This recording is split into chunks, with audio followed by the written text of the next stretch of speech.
Hello mga guys! Magandang araw! Magluluto pala ako ngayon ng laing.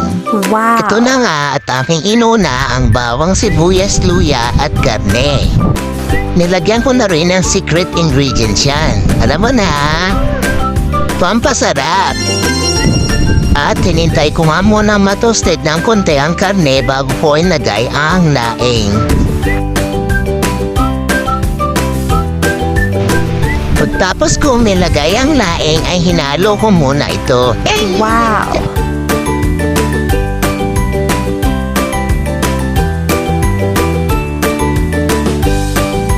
At siya nga pala, sinabay ko na inilagay ang gata. Hinintay itong kumulo ng kumulo hanggang sa madurog ang laing. At yun lang. Okay na. Paalam.